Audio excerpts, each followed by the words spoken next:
Hello, and welcome to the very first episode of the Mac Gamecast, a podcast where we will be talking about all things Mac gaming and related. I'm John, and with me is Casper, all the way from Denmark. Hi, Casper. Hey there. And Sam. How's it going? Also joining us. Oh, it's going really well. Fantastic. Thank you guys for being here. So,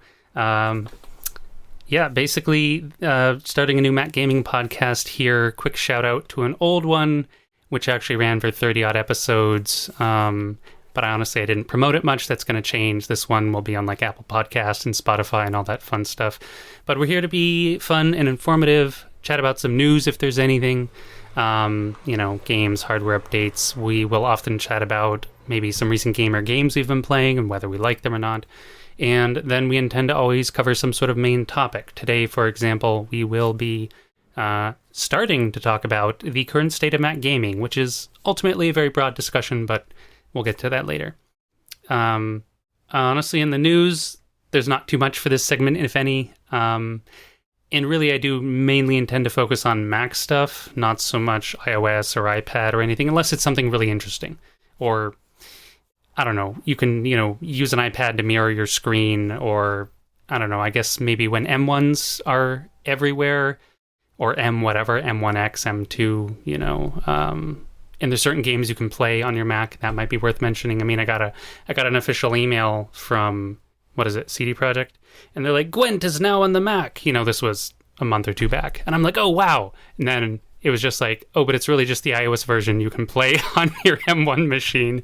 I'm like, that's not really. It's kind of on the Mac, but it's not on my Intel Mac. So anyway, we're in this weird space. But any news for you gents of interest, or not much on your radars? Well, there isn't particularly much. The only thing I know of is a game called Raptor Boyfriend releasing tomorrow. But that's only because it's a sort of low-key indie title of some sort. The developers have only done one thing before, game-wise at least, order pizza. But they've done other fun stuff too, like podcasts and stuff. But tabletop. But that's all I really know that's coming out. But fun thing you say that about the iOS games coming to the Mac, because the Apple Arcade, Apple's own service thing. Basically, a lot of the games there that you can play on the Mac are also just essentially iOS games on the Mac. Yeah, I have a bit of a bone to pick with that, but I'm not going to do it right now. There's actually a main topic I'd like to discuss, not today, but another time. Is like, what kind of gamer are you, and gamer identities, essentially, Like, Mac gamer, PC gamer, mobile gamer, console gamer, or a hybrid, or whatever. That's can be kind of fun to poke into. Or even casual gamer, or hardcore gamer, or whatever sort of tag you might want to use. That could be some interesting stuff. But that's not our focus today. Sam, anything from you on the news front, or nothing on the radar? Games-wise, nothing on the radar. Hardware-wise, I am eagerly hoping that the M1X or M2 or whatever comes out soon. I sold my 16-inch MacBook Pro. Okay. For WWC, waiting for a new one, and then so I'm just using some horrific old Dell currently while I'm waiting to pre-order whatever the new MacBook Pro is. It's interesting. I had an M1 MacBook Air, just the base model, not the upgraded core, not upgraded RAM. So the 7-core GPU, 8 GB RAM. And I'm very impressed by the machines. And this is something we'll get into a bit more with our main topic. But basically, if you're just curious about the M1 machines and you haven't bothered really looking into it, they're very impressive for what it is. Are they amazing gaming machines? No. But are they amazing entry-level gaming machines? Yes. So that's very interesting. But yeah, I actually sold that laptop to my brother, who was in need of a laptop, and I wasn't so much. And same thing, this was before WWDC, and I was like, surely they'll announce a new one, and I'll just buy it, and all will be well. And of course, they didn't. So now I'm waiting, hopefully, till the fall, where they will announce those. So that was a little funny. Yeah, so not much on the news, but if there is news of note, or games of note, or hardware, or anything like that, OS updates, whatever, we'll cover those in this kind of segment. So it seems like we can... Oh, of course. Games we've been playing lately. I don't want to hog the airtime because I'm prone to doing that. So, Casper, is there anything interesting you've been playing lately that you would like to talk about? Well, on the Mac side of things, within macOS, I mean, everything I do is on the Mac. I've mostly just been doing the odd bit of XCOM. Though I've played XCOM way too much already. It's a game I often find myself coming back to because it's so easy to, just pick up and play a bit of and put down again. But in terms of more sit-down sessions where it's not just, I'll take an hour or something, I've played a lot of the Outer Worlds, an RPG game, but that's through Boot Camp. It doesn't have a macOS version. Right, yeah, I've been actually... Outer Worlds has been on my wish list for a while, but as far as XCOM goes, are you talking about XCOM original, XCOM 2? What are you? I've played both of them loads, but specifically XCOM 2 for this. I've been doing the Long War 2 mod. Ooh, okay. The sort of officially sanctioned huge overhaul mod. Nice. An old friend of mine, Eve, out of Germany, a lovely lady. She is an absolute fanatic about Long War, going back XCOM 1. We had long discussions on Skype about XCOM and Long War and XCOM 2, and even, Phoenix Point, the sort of XCOM-like game that came out, I don't know, several months ago. But yeah, XCOM 2 is amazing. I'm a huge fan. I did a review of the original game and the expansion, War of the Chosen. It's really good. Really good stuff. And with all the DLC and all the stuff. I'm too... talk about this a little bit. What I really like about both XCOM 1 and XCOM 2 in terms of their expansions is they aren't like separate expansions where you load into like a new map or a new story. It just integrates all this expansion stuff into the very game itself. So you just start a new game as usual, but suddenly there's new things and like new weapons and new factions or new enemies or new bits of story or some new mechanics. And that was the first time I encountered an expansion that really just wholly integrated into the core game itself without being like, click here to load into the expansion and experience a new story and blah, blah, blah, or whatever, like so many other games are. I mean, if you've played the Civilization games, I feel like their expansion packs do much the same thing with the way they integrate. That's true. I never got into Civ. I mean, the last time I actually played it was probably when Aspire sent me a Civ 5 code like 8 years ago. And I tried to play it and it was like, I pawned it off onto a different writer at the time. I forget who. I had some volunteers and friends helping out. It's weird because I love strategy. Like, I'm a huge RTS fan and even turn-based strategy fan, depending, but something about Civilization I could just never get into. I remember trying demos of Civ 1, 2, and 3, 4, 5 was cool, 6, I think I might have installed. I can't remember the name of the space one they did. That one grabbed me the most for the theme. I really like space. Beyond Earth, thank you.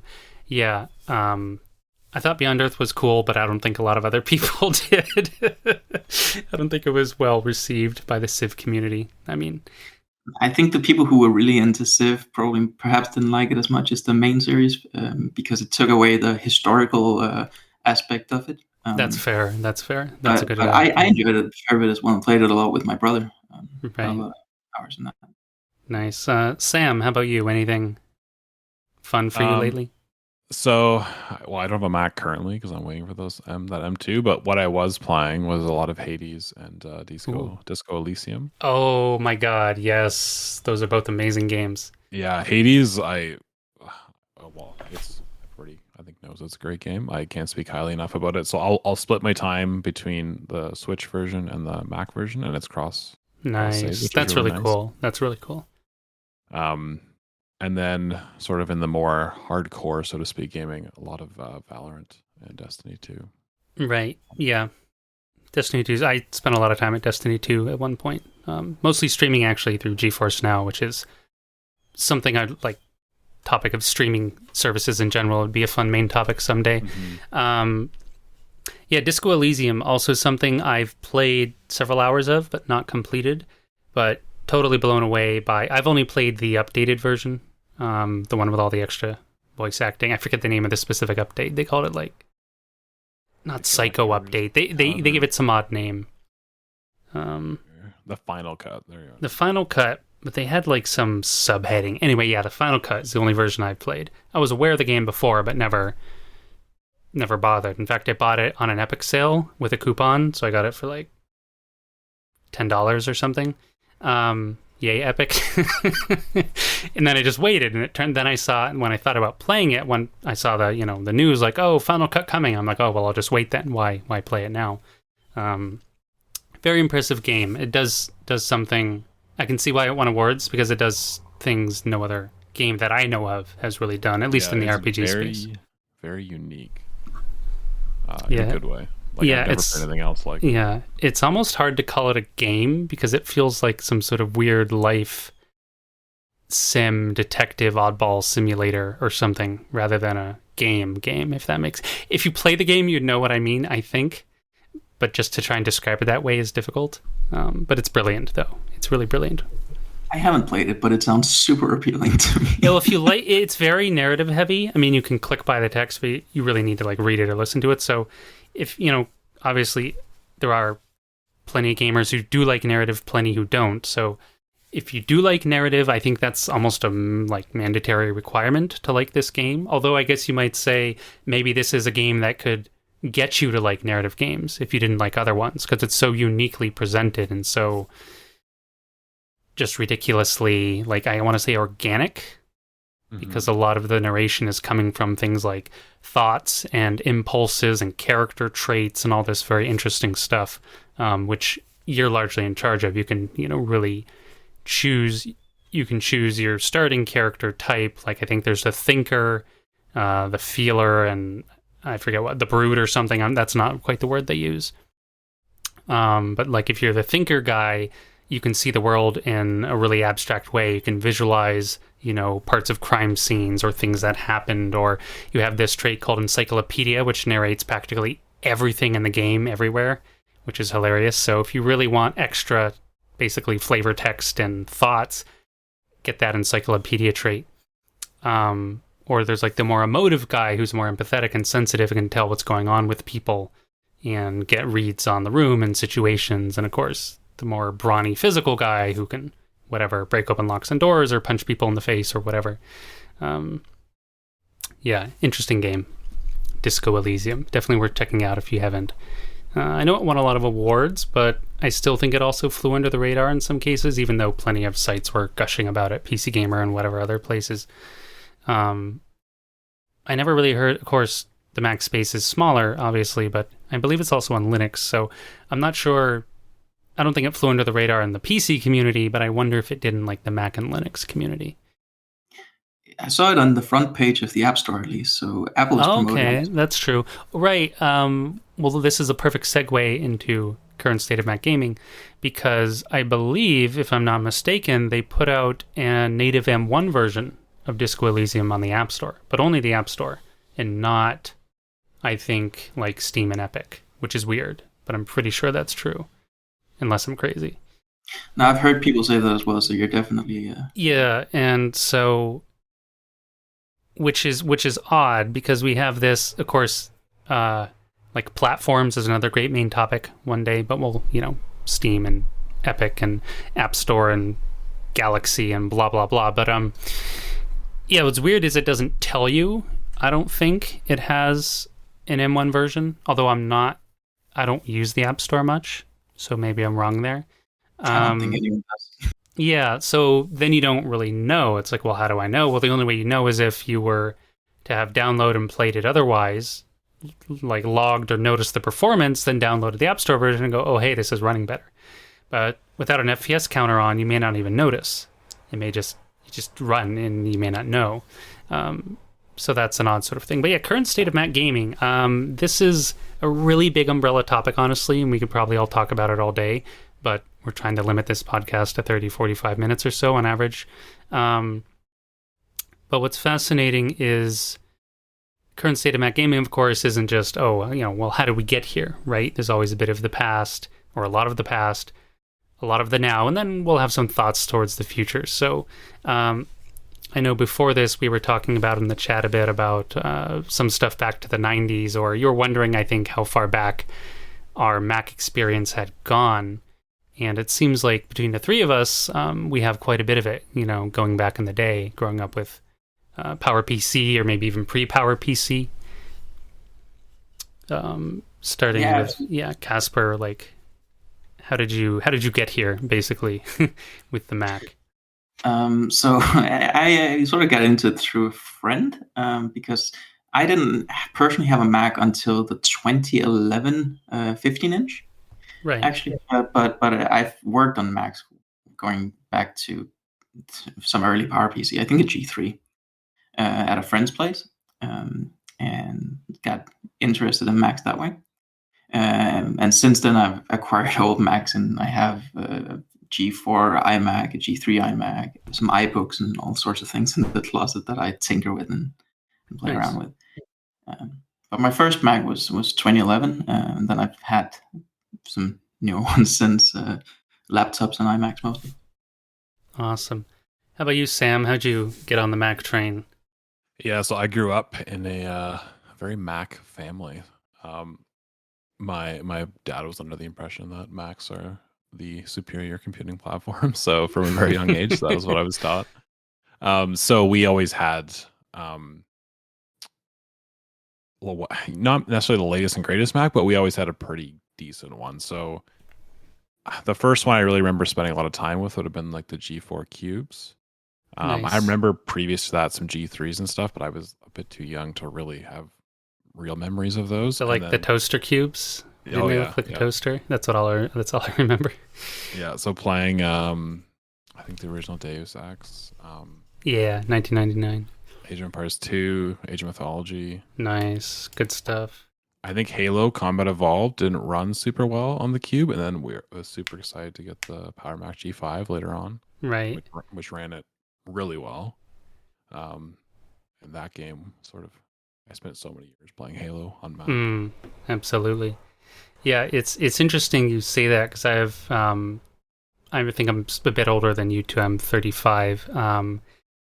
And I recall, I don't remember the name. I remember being like 5 years old and we had a PC of some kind. I don't know what, because we were, I have two older brothers and they were installing, like Doom and Wolfenstein. I remember there was this kid in the community. He was like the tech nerd guy. And he had like bootleg copies of Doom and Wolfenstein. He would like shadily hand out to all the kids, because they're violent games or whatever, and didn't want the parents to know. So I remember briefly playing something on a PC, but then I remember my father went out somewhere. Maybe it was like, not Staples, it might have been even like a Sears or something. And I remember he bought a Mac. I came home in this giant box, and I was like, whoa, Mac, cool. And I don't remember exactly the first game I played on it. It might have been like Spectre VR or something really, really old. But I recall being really good. But yeah, when you mentioned Deus Ex, Halo, to throw a little throwback history, there was a great magazine called Mac Addict, which then later turned into Mac Life, which now doesn't even seem to have a website, sad face, but they seem to still have a magazine. Anyway, back when they were Mac Addict, they were way more fun. They had this little mascot, I think, called... Was his name? No, his name was Max. And he was like drawn, this animated stick figure drawn all over the magazine. It was really fun. But what they would do is, with the monthly issues, they would send out CDs, which had all kinds of stuff, but they always had game demos on them. And that was how, at the time, I got exposure to lots of games, because, I don't know, we had crummy dial-up internet at best, and it wasn't like running around downloading stuff very rarely, so mostly it came in the mail, and hooray, and you pull up it, and I'm pretty sure Deus Ex was on one of those discs, including stuff like Rainbow Six Siege and Civilization demos I referenced earlier and stuff like that. And my older brother gifted, I remember he asking me, I'm getting a little rambly here, sorry, I'll wrap this up. But Deus Ex has a special place in my heart because I played the heck out of the demo, and I was also playing Rainbow Six Siege a lot. Not Rainbow Six Siege, sorry, lol, that's the new version. It was just Rainbow Six something or the other, one of the really old ones. And he asked me, like, oh, which one do you like better? I'm like, oh, they're both really good, but Deus Ex is better. And then my birthday was soon, and then he got it for me for my birthday, and I played it a zillion times. Halo on Mac, also a big deal. I remember playing it, I think, on a G3 or G4 laptop, and it was really low end, probably a G3 something. And I had to run the graphics on, ultra low and whatever. And then I got a later computer, of some kind. My memory's failing me what, but I was able to turn the graphics up and use like a better rendering mode, and suddenly like, oh my god, the plasma grenades have like glowy effects in them now, and like the alien bolts look cool, and there's like lighting on the walls, and it almost looked like a brand new game. So that was really fun. But also, yeah, go ahead. No, go ahead. It's also interesting with Bungie as a whole and the Halo series and all that, because Bungie used to be one of the premier Mac developers before Microsoft got involved and bought them. And I think the first introduction to Halo Combat Evolved was actually at WWDC. At least there was an event where Steve Jobs showed it off at WW or something like that. Yeah. It may not have been the first time, but it was at least shown off. Yeah, purportedly, this is what I heard. This is what I recall reading in one of these Mac Addict magazines later. Supposedly, Steve Jobs was really angry that Microsoft bought Bungie, and even called up Bill Gates and like shouted at him or something for that, because he was like ticked off. That's right. Yeah, you can watch the. I've seen the footage of that. Like it was at Macworld, and like in '99 or something. And Halo was like, I think at the time it was an RTS, and they had was an RTS or a third-person shooter or something. It wasn't like the FPS version anyway. Yeah, and they had what's his name? Jason, is it Jones? One of the top guys at Bungie. Yeah, I believe so. He was on stage with Steve Jobs demoing Halo right. for the first time. Yeah, they had just come off the back of making all the Myth games super popular, Myth 1, Fallen Lords, and Myth 2 Soulblader. So going into like sci-fi RTS, probably sort of a natural transition for them. Who is it? I think Maxsoft ported the original Halo, if I'm not mistaken. And of course, Gearbox did the PC port. So we have some interesting references here. I'm going to start with... Excuse me. We're here. Let's talk about history a bit. Perhaps starting with Casper, who has some, I think, more techie knowledge than at least me. Maybe not Sam. I don't want to make assumptions. But this isn't. Right now we're in the midst of the Apple Silicon transition, aka M1. Future chips will be M1X or M2, whatever. Who knows? But this isn't the first time the Mac has undergone an architecture change. Which affected software and games, and so on and so forth. So. Why don't you talk about that from your perspective or your thoughts? Apple and Mac has survived and thrived in architecture change before, long ago, but we have a new one facing us now. So what do you think about all that? Okay, yeah. So to give a bit of background on what he means when he says that I might have some technical knowledge, I'm a software developer, a computer science student. So the Mac has undergone transitions like this in the past, with the move from the 68K processors to PowerPC and then to Intel, and now we're moving to an ARM-based platform, Apple's own chips. And there are significant differences in terms of the way the chips handle instructions and what kind of instructions you can run on them, which essentially is a difference in the machine code they execute.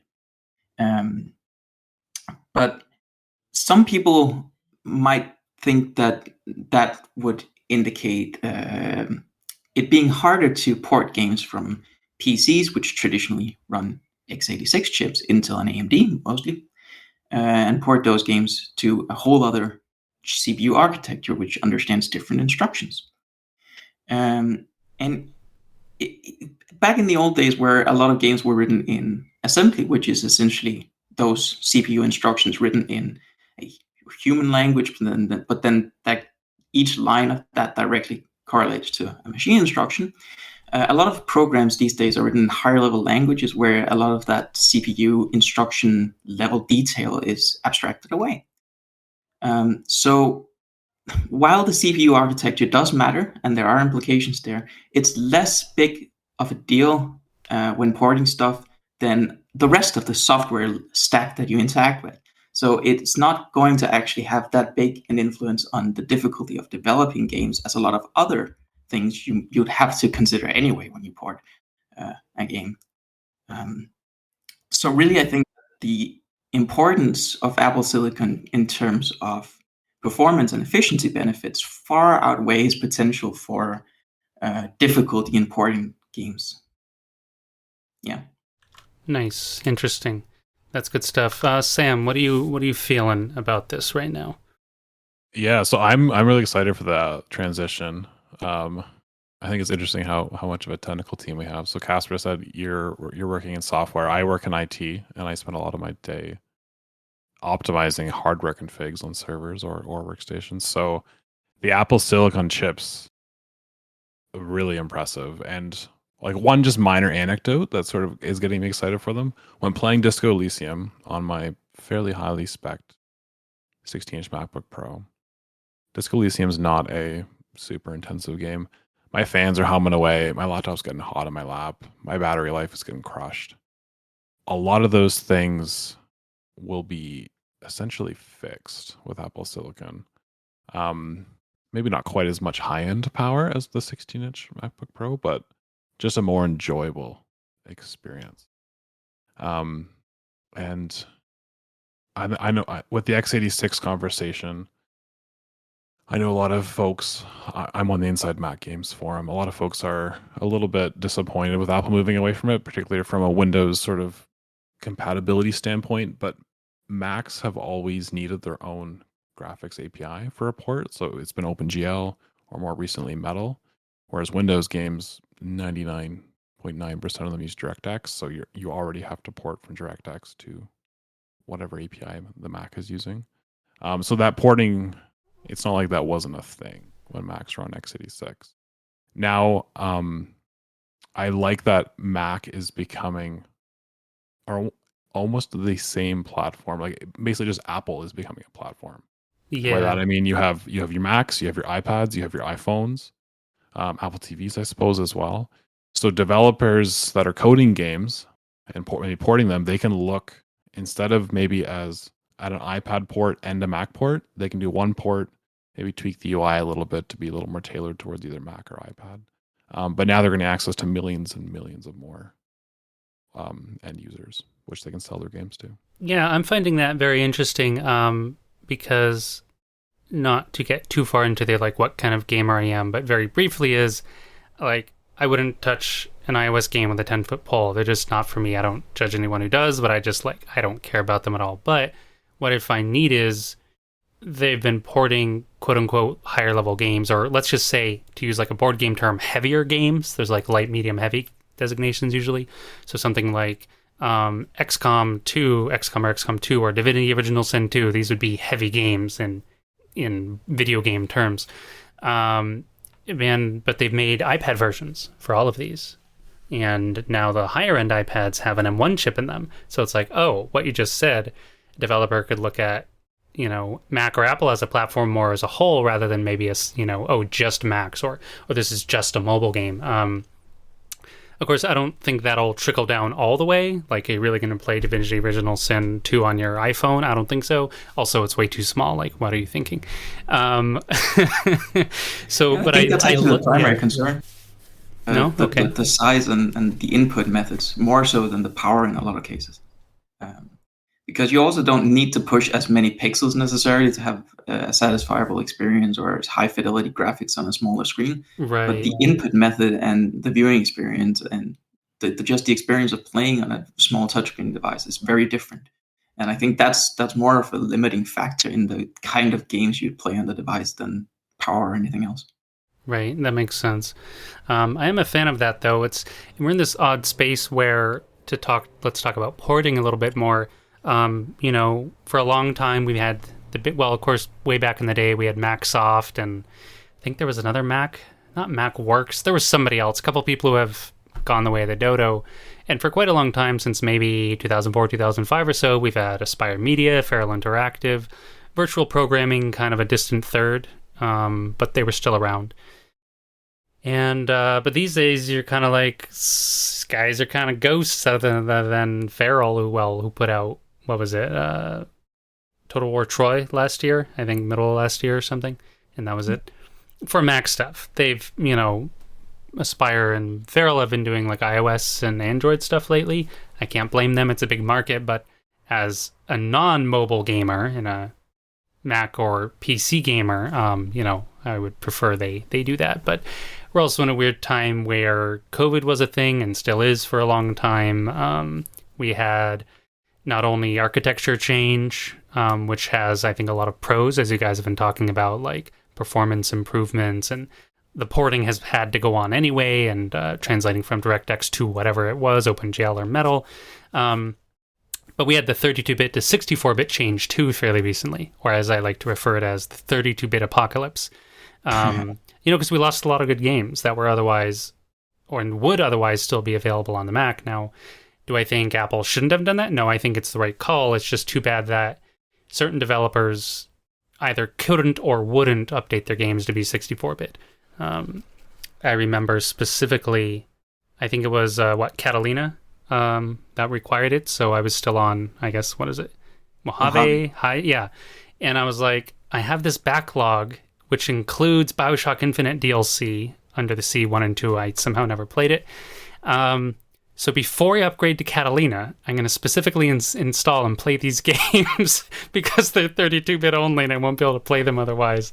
And so I did that and then I upgraded. So that was kind of funny. But we lost some other kind of more ongoing stuff. I don't know. Paladins, I think, is actually a very good game, but they were 32-bit only, and they put out a post saying, sorry, we're just not going to update it, and we're dropping Mac support. See ya. And a couple other games of some note, I think, did that. And of course, Feral and Aspire's own catalogs were culled, like, kind of in half, and they put out some big posts containing what those were. Of course, a lot of these were older games, but, some people like to play older games, so that's fine. So we've kind of been hitting with, in terms of like raw possibility, I think we're at a more exciting time than ever before because there was a time when I did game journalism as my main thing for a few years, 2014, 2015, and I spent a lot of time talking with Feral and Aspire and all this stuff. We had at least one or two Feral people on the show before. I don't think I got an Aspire person on here, but I did interview them by text in articles a few times, and they've both cited that one of the most difficult, or possibly even the most difficult thing in porting isn't this technical stuff like APIs or whatever. It's that the average Mac person has a very low-spec machine, right? It's uncommon that they go out and buy the highest possible MacBook Pro or iMac loaded with the best GPU and the best RAM and the best, processor and everything. Most of them had entry-level machines. So they're like, hey, we want to port Total War and Tomb Raider and Dirt 4 and whatever. I don't know. I can't think of the latest Call of Duty, blah, blah, blah.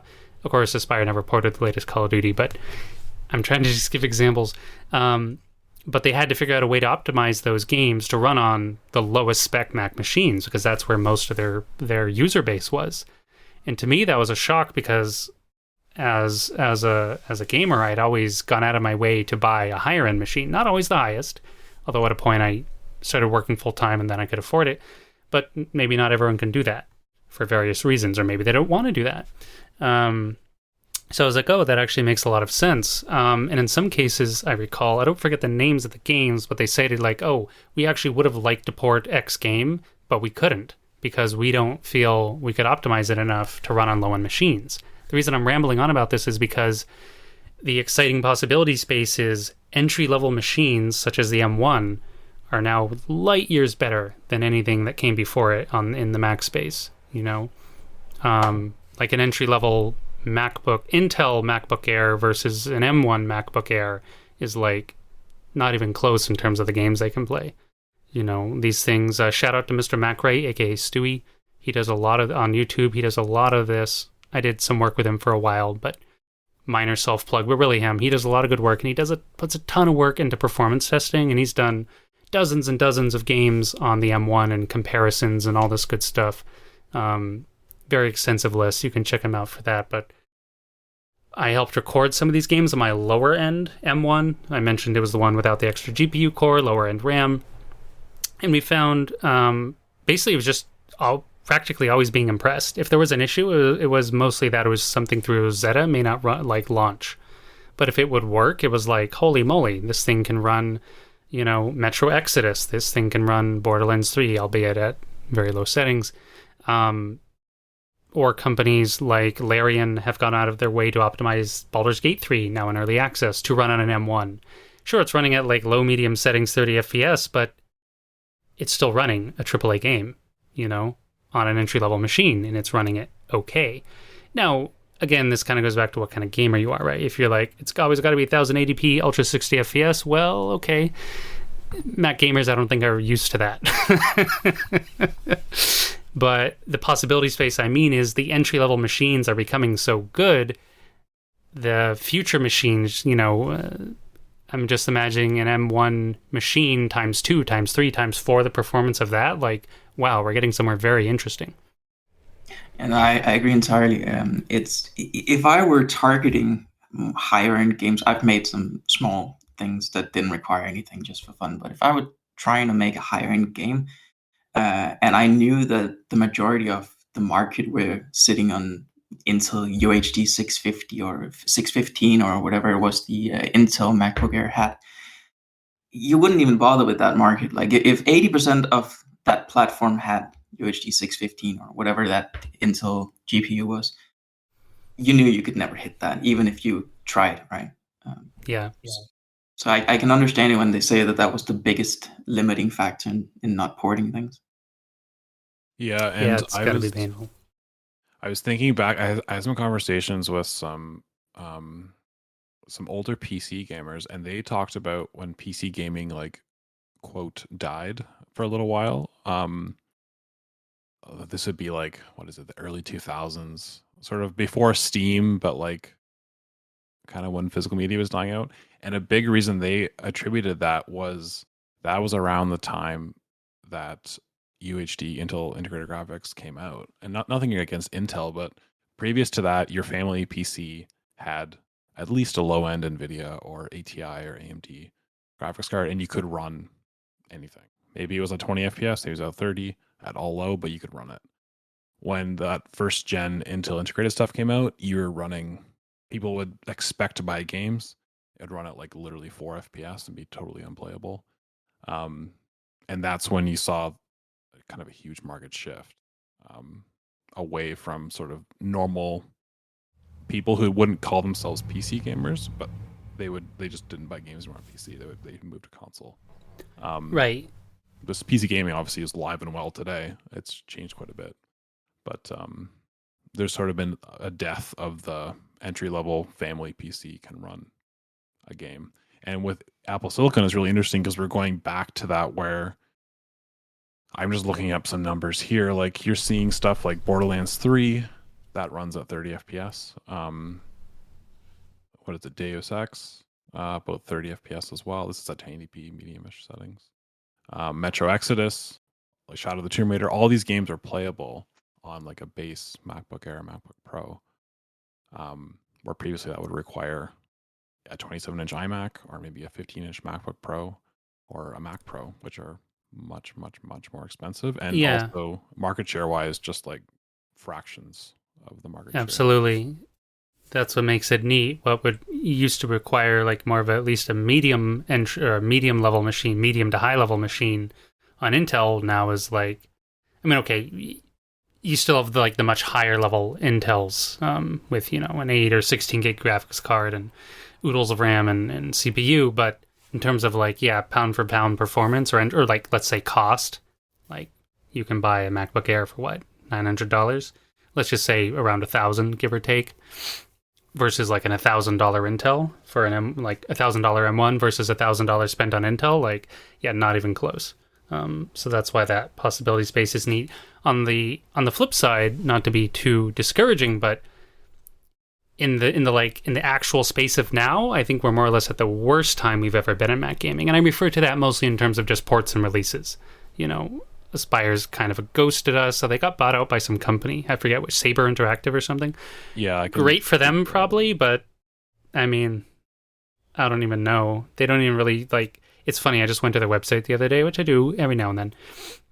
And even if you go to their main page of about us and what we do, and they're like, here's the platforms we port to. Mac isn't even first. It's like the 5th or 6th one down. You have to scroll way down to see it. They have a bunch of others up front first, and I'm like, come on, guys. The Macs you're starting, shouldn't it be it's where you got started back in whatever, 04? Shouldn't you have that up front at least? A little respect? Anyway, that kind of ticked me off. But Aspire's done a lot of great work for the Mac in the past. Whether they do or not continue anything in the future, who knows? But I'm still happy, they've done a lot before, so good for them. Virtual programming's ghosted long ago, well before any sort of, Silicon change. I think the last thing they did was port, I don't know, they helped port The Witcher 2 back in like I don't even know when, a long ass time ago. And they put out some random racing game, not Dirt, it was called like Gravel, I want to say. And like that was it. So I don't know what they were doing. Feral, we know. Who did Cider, right? Virtual no. I'll loop back to that in just a sec. Feral has promised Total War Warhammer 3, which I'm a huge fan of in general. Of course, that's not till the end of this year, and it may even bleed over into early 2022. So we know Feral's around, but they're kind of doing a lot of mobile stuff these days, iOS, Android. So we'll see what they get up to. Cider is very interesting. That was a company called Trans Gaming that officially used that. And funny enough, they had just announced, this was probably back 2015 or so, roughly. And they had just announced their Cider wrapper would be capable of utilizing DirectX 12. DirectX 11. Which, of course, previously it was only using DX9, which, if you understand from PC gaming terms, is a pretty big deal. Basically, it would allow them to port and use through Cider all kinds of just basically newer, better games, rather than sort of somewhat older ones. And I was like, whoa, that's amazing, that's really cool. And then very shortly thereafter, NVIDIA bought them. Just straight up bought the company. And I'm like, cool, they're going to like do more stuff, or NVIDIA's getting into the Mac space, like that's wild. When Cider was first announced, I don't know, way back, EA came in pretty big. They put out a whole bunch of their games at the time, Electronic Arts, EA, a bunch of racing stuff and this and that, and Prince of Persia, and none of them ran very well up front. In fact, they ran horribly. But the tech became really good later. I mean, it's bootleg, and I don't want to promote that, but people were taking the Cider wrapper and just throwing games in it, like Skyrim and whatever. Okay, this is back in like 2012, 2011. And they were running flawlessly. No bugs, no crashes, no keyboard problems. So it means they could have easily done it. It's just a matter of the licensing. And I've heard that before as well in talking to various developer, like porting houses. Like either a company has to approach them and say, hey, like port a game and we'll pay you, or they have to go out of their way to say, hey, we want to port your game, Call of Duty or whatever. And they're like, all right, we'll pay up. And the licensing fees, and this is what, as far as I understand, why I play a lot of FPS, why new Call of Duties never hit the Mac from Aspire. They ported Modern Warfare 2, Modern Warfare 3, Call of Duty Black Ops 1, and of course all the previous old World War II ones way back in the day. But it's like, okay, but this is like 3 or 4 years old, How about a newer one? And apparently the licensing costs were just way too prohibitive from Activision, or Activision Blizzard, if you will. So it's not like Aspire didn't want to bring us like a newer, quote unquote, better game. It's just that they would have had to pay through the nose. And then we're talking about this smaller Mac market share. Like, clearly wasn't worth it for them to try. Yeah, so that's all interesting. But as far as we have a bit of past, we have a bit of now. We have sort of a drought now, though. We got Metro Exodus. Okay, it's a 2-year-old game, but it's a really good game. Phenomenal game, actually. Anyone who's a fan of any sort of shooters, sort of this survival-y, horror, exploration, shootery stuff should go check out Metro Exodus. And hey, it'll run on an M1 machine. So even a lower-end one.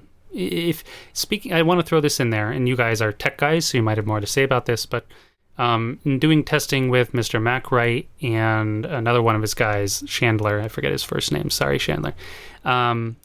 Maybe that is his first name. I don't know. It doesn't matter. But I had the lower-end MacBook Air, kind of on purpose. Mr. Macwright had a MacBook Pro with the, 8-core GPU. And then Chandler, he got a Mac Mini. I may have this slightly wrong, so if you guys are listening, I'm sorry. But the point is we each got 3 different machines with slightly different configs. I had the lower core GPU. Mr. Macwright got the regular core GPU. And the guy with the Mac Mini, I'm pretty sure, got the upgraded RAM, 16 gigs of RAM. So we had tested the same game across all 3 machines. And this, you can see this in his videos, Mr. Macwright's videos. Again, go check them out. Great stuff. And we found, on average, there was something like a 3 to 5 FPS difference, which doesn't sound like much. But every now and then, it would jump up to more like 8 FPS difference. And of course, if you're talking about going from, 30 FPS to like 25 or 22, that's actually a big deal, right? Because it goes from like solid to being like, this is a little subpar. So really, if you're like trying to do any like quote unquote serious gaming on an M1 machine, you should probably at least get the upgraded GPU and probably the RAM as well. It's just you'll squeeze some extra FPS out of it, which could lead to some better performance. If you're at that point, though, isn't it better to perhaps just wait until we see an M1X? Probably. I mean, these machines came out like last November or something, right? So that's really more like, I guess that's something if we had started this podcast 6 months ago would be a little more relevant to say. But yes, it's probably irresponsible to recommend you buy like a pimped out M1 machine now when perhaps in a few months we'll see new ones. But yeah, I figured I would mention the, excuse me, I hit my, anyway, I hit my microphone. There is a slight difference, but not as much a one as you'd think. And that's what, and again, maybe you guys can speak to this more, being more technical than I am. Like, what I was surprised to find going into M1 is that my typical notions of GPU and RAM were sort of thrown out the window, and at least compared to Intel. You know, I've answered a lot of questions before, whether on YouTube comments or in Mac Discords and whatever, like, oh, I have this computer, can I run it? And I can usually just answer them because I have a good working knowledge of what X Intel machine is capable of. But then M1 came along and I'm like, well, I guess I have no idea now because it's doing things in my mind it shouldn't be able to do with like that level of GPU, CPU, RAM. So I found that very interesting. And is that just like a matter of optimization? Or what do you think? I mean, to an extent, it will be. But I've seen some of Mr. MacRide's videos as well. And if you look at games that don't have explicit M1 support, they will run usually better on the M1 as well than they would on corresponding Intel hardware. At least if we look at like wattage and price levels. Corresponding in terms of hardware performance is of course a bit variable, I guess. But there's things to it about so the GPU in M1 chips is a tile-based deferred render. Now, that's a lot of words that might not mean anything to some folk, but the efficiency advantage to that is that in terms of memory bandwidth, it'll be a lot less hungry. So when you attach it to system memory or unified memory or whatever you want to call it, it's not going to need as big of a pool of its own VRAM speed, so to speak, to get it through right. It'll have some cache for really close data locality on the GPU, but it won't need the same transfer rate on the larger assets as you might with a classic immediate mode rendering GPU, which is basically every other GPU you'd find in a laptop or desktop. So that's one huge advantage to the GPU system on M1, because a lot of the time, especially on integrated graphics, you will be bottlenecked by the memory transfer. Yeah, I grokked most of that. The unified memory thing, I believe, is what I thought was cool, but I didn't really know, like, when it was first announced, like, cool, but will this be better? Will this be worse? The numbers are lower than I'm used to seeing from, like, quote-unquote higher-end Intel, you know, and that's what, again, makes me so excited about the possibility space of what Apple's doing. So what do you think, Sam, in terms of, you know, what we're halfway through 2021, Apple, the Silicon transition still going on. Is it your impression or notion or hope, whatever you want to call it, that developers might take Macs more seriously for gaming because of these, you know, Silicon performance improvements, or, you know, in the next 6 to 12 months, basically, or near future? What do you think? Yeah, so I'm really hoping that's the case. Like, so leading up to this point, like I might say like I think they came out in November or something, or September of 2020. Yeah. The month before the Apple Silicon stuff was revealed, that was probably like some of the worst times for Mac gaming, just because we had no future and the present seemed pretty lame. But now that we have this sort of vision from Apple, and by vision I mean the 32-bit apocalypse is over, and it sucks that those games are gone. But Apple has transitioned to 64-bit. They've transitioned to Metal. OpenGL is pretty much gone, I think, in newer OSs. And they've transitioned or transitioning to Apple Silicon. So basically, they've set the board for this really compelling platform that has this huge base, but it also has basically a very modern framework that's not being held back by some old legacy. Like Apple in the back in the day was pretty bad for having a really ancient OpenGL version. All that stuff's gone now. We just have Metal, which performs pretty well compared to like Vulkan or DirectX 12. So we'll see how developers respond, but it seems to me like it's a pretty attractive platform. So I think it'll require Apple to maybe put a little bit of work in. Like I think they should hopefully go out and maybe try to attract some developers to the platform. But once they can get one or two that can show some success, I'm hoping that'll lead to a lot more. Right, like more of a snowball effect. It's interesting you mentioned that. I had heard a rumor that someone was trying to rustle up someone being a porting company, not the ones you might think of. And in fact, it was one I'd never heard of before, but I can't name names. Someone's trying to rustle up support from Apple to port Cyberpunk 2077, not for an M1, but for next year to show off like, whatever, an M2 chip or something that's like 32 or 64 core GPU, by the time they get there.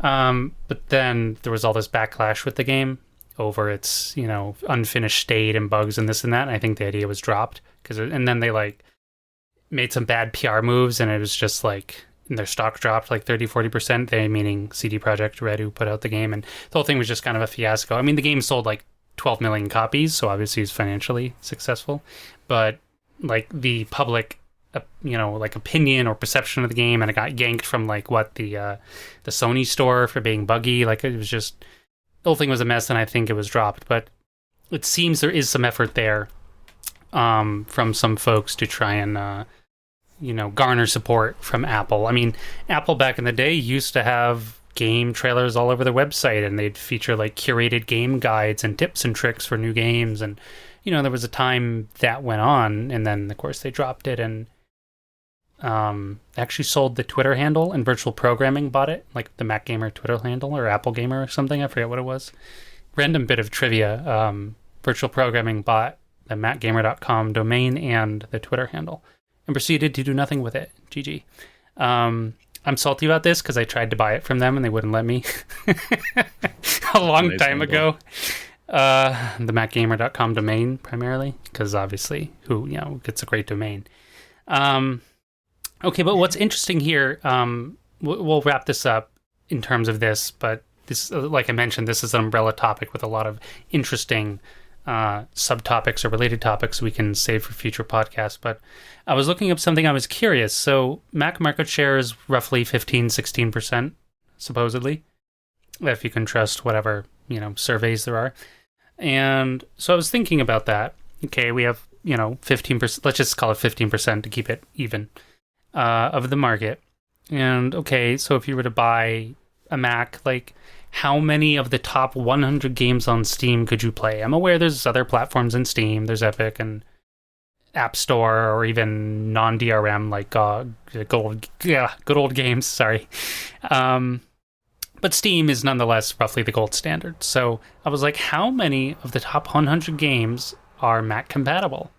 And I wasn't really sure. So I actually just went through last night and made a list. And somewhat to my surprise, it's actually 30 of them.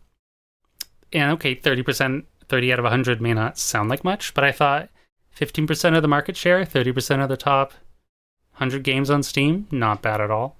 Obviously, we might be missing some big stuff. I don't know, Valorant or whatever, but obviously there's evergreen stuff like Dota 2, CSGO, Rust, Stardew Valley, Unturned, Elder Scrolls Online, Don't Starve Together. A lot. I mean, I think in the top 10 we have like 4 or 5. We meaning Mac players. So, and then the list goes on. I mean, some of these are like, what do you call it? I think more like trendy things. Like, I don't know. There's like friggin' what's on here? Hollow Knight. I mean, I know it's a popular game, but I don't believe it's always in the top 100. Some of these come and go. Bloons TD6. I mean, that's definitely never always been there because I look at the top 100 stats like all the time. There's some random new game that's basically like whatever new spin-off of Minecraft called Muck. Literally called Muck, M-U-C-K. But then there's stuff that's just always here. I mean, maybe you guys can explain to me why people love simulator games like Euro Truck Simulator 2, American Truck Simulator, and Farming Simulator 19. I don't get it, but people love them. I mean, I've played Euro Truck Sim some hours, maybe 30.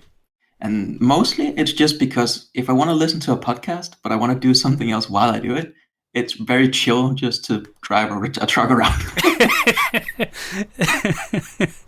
I guess I do a fair amount of driving just in general for some work things and some like family friend things. So I'm like, oh, I don't want to sit down and do like more driving, like simulated driving anyway. Yeah, I mean, for me, it's very much a game I only use while I do other stuff and not just on its own podcast. Right, it's not like a gaming experience. Of course, there's some hot new stuff on the list like Hades, more quote unquote evergreen stuff that's always around like Stellaris, Cities Skyline, Civilization 5 and 6, obviously. Newish stuff. Crusader Kings 3 came out. Shout out to who is it? Paradox Interactive, I believe. They always seem to put out Mac versions of their stuff. Crusader Kings 3, Borderlands 3, which the Steam version doesn't have a Mac, version, which is weird. It's only on the Epic Store. I always hate when they do that. I mean, there's probably licensing or some other reason for it, but it's annoying when a game exists for macOS, and maybe you even bought the version of any given store, and then they don't have the Mac version. Yeah, there's a weird amount of that going on right now. For example, on the reverse, Epic has the Borderlands 3 Mac version, ported in-house by Gearbox, which is interesting. So I'm going to segue a little bit back for some history. Like, I've long planned a series like Mac gaming history stuff. Of course, there's, I think Richard Moss did a whole book, like The Secret History of Mac Gaming, Kickstarter project, very good, but it would be more almost like, I guess, to sound, what's the word? Pompous. It'd be like kind of my history of Mac gaming, but also with like fun details. So Feral Interactive ported Borderlands 1 back in like 2012, I want to say, maybe earlier. No, I think it was like 2010 because Borderlands 1 was 2009 on PC. But the fun thing was it was the very first game ported to Mac using the Unreal Engine 3. That was a cool bit of trivia. But then, of course, I actually got, what do you call it? Like an alpha copy mailed to me from the UK by them. I was actually like doing that back then was my job, and I had NDAs with them and all that fun stuff. But I still have that CD. I saved it. I have a Borderlands 1 copy on disc from Feral. That's cool. But then Aspire, of course, later, and this is the weird thing about Mac gaming, right? We have all these different people and companies porting the games, which very rarely happens in the PC space. Like, wildly different developers make the same like version of the game. It does happen, but it's not that common. So we have like Borderlands 1 ported by Feral, Borderlands 2 and the pre-sequel ported by Aspire Media, then Borderlands 3 was just done in-house by Gearbox. So it's like, okay, I guess. Yeah, different stuff going on there. Yeah, that's actually quite interesting because while I love Feral and I love what Aspire did with Mac releases in the past, and I don't know if they're going to continue with that as you've suggested or said that about their website and all that, but I love all those porting companies. But I kind of want a future where more Mac games will be done in-house, and I kind of expect that to be the case as well. Because at least if we look at more indie titles, a lot of those are just done in-house. And I mean, of course, they also don't have the resource to go and say, hey, Feral, will you make this for us or whatever, a lot of the time probably. But I think it's often possible to do without too much fuss when the engines have Mac support, right? And Unity has Mac support natively, Unreal has Mac support natively. I can't think of other big engines right now, but a lot of them do, right? Yes. So it's probably not going to be too much effort if a lot of developers just want to do their own Mac versions. Yeah, that's my hope as well. And like talking of Asper a little bit, I think they're gone in terms of like a Mac porting house. So like it's been funny because I listen to a lot of other gaming podcasts with other platforms as well, and I keep hearing Aspire get brought up, and I've known of Aspire for, I think most Mac people have heard of them for decades, but outside of Mac gaming, they have never been mentioned ever until very recently. So they recently got bought by Saber Interactive, who's like this massive gaming conglomerate who kind of is rising from the ashes of THQ, which is a big publisher that went bankrupt a couple of years ago. So so Saber Interactive also owns like 4A Games, who did Metro, and they own a ton of studios. And the recent rumors is that they're porting the new what is it, Jedi Knight game? Or not Jedi. Oh yeah. I'm totally blanking on. I know exactly what you mean. You know, you're the new Padawan kid running around doing adventure-y things. It's like the Star Wars RPG. Why am I blanking on the name? Yeah, I want to say Outcast. That's obviously wrong. It's like okay. Now I gotta look it up. Something Order. Fallen Order. Right. That's Jedi Fallen Order. I think that's an EA game. But yeah, by Respawn. But they Aspire ported it to iOS. People. Oh, you mean Knights of the Old Republic? Yeah, sorry. I was going to say, not be Fallen Order. Insane right now, listening to me. I was like, holy crap! How'd they port Fallen Order to iOS? So the rumor is they're doing a new Knights of the Republic. Right. Yeah. That's pretty like credential. Like that seems to be a done deal. So I think they're gone, which is good for them. I'm sure they got a ton of money. They kind of made their they grew up on Mac and now they're sort of hitting the big leagues, I mean, I don't want to throw Aspire on. I may sound bitter because I am, like, in one sense mad at them, but also grateful for what they've done. And it's possible, it's true actually, if you look at Aspire is hiring for all sorts of game developer positions. I don't even know if it's on their website. It might be one of those, like, it might be somewhere else, but I recall seeing a whole bunch of job listings somewhere, you know, like AI developer and level designer and blah blah, all that stuff. Of course, it would be cool. We just mentioned we should wrap this up, but we'll end shortly.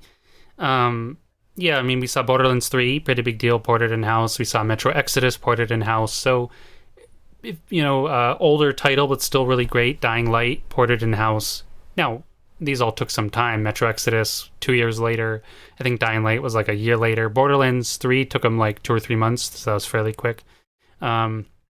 Which also leads me to the question, okay, we have Dying Light 2 coming out this November, or December, for PC and console, blah, blah, blah. So I'm like, okay, sometime 2022, maybe we'll see a Mac version. That'd be cool.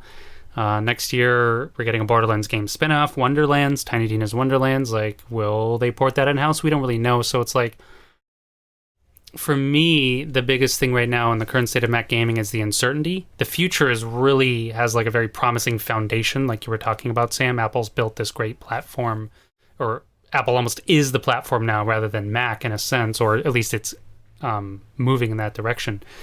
So it's just more a matter of not knowing. Like, you're a console gamer, you know stuff's coming down the pipe. You're a PC gamer, you just know stuff's pretty much, other than the few, console exclusives, I think those are stupid, but whatever. More or less, pretty much everything comes to PC. Even then, it seems like a year later they port like the big exclusives over anyway. Like, crap, I'm blanking on names right now. I usually keep up on this stuff. Even Sony's been starting to port their games over to PC, and they're just like the PlayStation. Yes, thank you. That was the one I was thinking of. All that stuff. So it's like, will the Mac ever achieve true parity? I doubt it, but will it, like, get more, like, kind of back more in, you could say, the heyday of Mac gaming, where we got lots of big releases all the time? It's not impossible. No one can say it's impossible. You might be able to say it's not likely, but I still think it's very possible, and we're moving in an enticing direction, like Casper and both you, Sam, were talking about earlier. Like, it's possibly easier, and it's more attractive. The hardware is becoming more attractive, and let's end on this, because this is cool. I just found this somewhere. I don't remember where it was. Could have been Reddit or a Discord. Mr. Macred has a Discord filled with kind of random stuff, but anyway, not criticizing a Discord, it's just true. It was a website I'm actually not familiar with called Tom's Guide, This was 5 days ago, or maybe 6 days ago, and it was something about technological awards for 2021.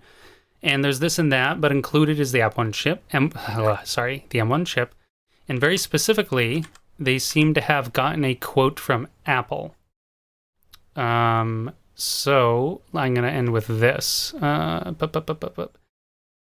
So who's this fellow? His name is Bob Borchers, VP, Worldwide Product Marketing for Apple. Apple sees big things ahead for Apple Silicon, both in terms of achieving new designs and perhaps appealing to the most demanding audience of all, gamers.